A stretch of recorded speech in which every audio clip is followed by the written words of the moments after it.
মাহির, কি হয়েছে আবার? ভিতরে আসবো? জি না। তুমি না বললেও আমি শুনবো কেন? শুনবি না যখন, তখন অনুমতি নেওয়ার দরকার কি? না, আসলে ছেলে বড় হয়েছে তো, কত পার্সোনাল কাজ টাজ থাকে, তাই আর কি। মানে? এই যে, তুমি হয়তো আমি আসার আগে কোনো মেয়েকে মেসেজ দিয়ে বলেছিলে আই লাভ ইউ। তো আমার জন্য এসব দেখা না লাগে, তাই অনুমতি নিয়েছি। তুই এত বেশি কেন বুঝিস আমাকে বলতো?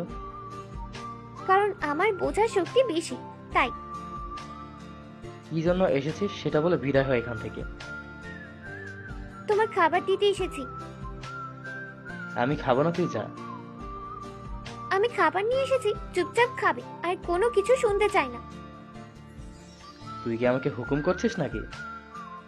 হুম, দিচ্ছি। এখন হুকুম পালন করো, যাও তাড়াতাড়ি খাওয়া শেষ করো। আমি যাচ্ছি, গুড নাইট। মেঘা, বলো। তুই খেয়েছিস? সে চিন্তা তোমার না করলেও চলবে। না খেয়ে আছিস এখনো? তোমার জানতে হবে না। কয়টা বাজে এখন? তোমার হাতে ঘড়ি আছে? তো আমাকে টাইম জিজ্ঞেস করছো কেন? তোমার হাতে ঘড়ি আছে, সেখানে দেখে নিলেই তো হয়। আজব লোকজন। আমার হাতে ঘড়ি আছে, আর সে ঘড়িতে এখন 12:30 বাজে। কিন্তু তুই হয়তো সময় চিনতেও ভুলে গেছিস। ভুলবো কেন? না ভুললে এখনো না খেয়ে বসে আছিস কেন? আমি না খেয়ে দাঁড়িয়ে আছি।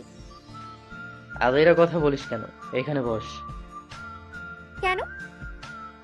খাবি এখন? ওটা তোমার খাবার। তো তোমার কি আমাকে দেখে লোভী মনে হয় যে অন্যের খাবার খেয়ে নেব? এত বকবক কেমনে করিস তুই? মুখ দিয়ে করি। মুখটা একটু বন্ধ করে এখানে বস।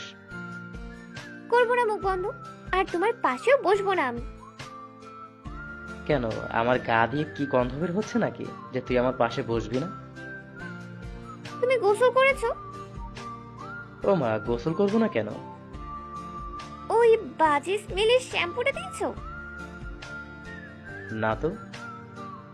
তাহলে বসা যায়। কি রান্না হয়েছে রে আজ? তোমার ফেভারিট মাছের ঝোল। ওয়াও, সত্যি? ইস, আমাকে কেউ বলেও নি, তাহলে কি আমি না খেয়ে বসে থাকতাম? হয়েছে, এখন খাওয়া শুরু করো। তুই বস না, আমি তোকে খাইয়ে দিচ্ছি। কি?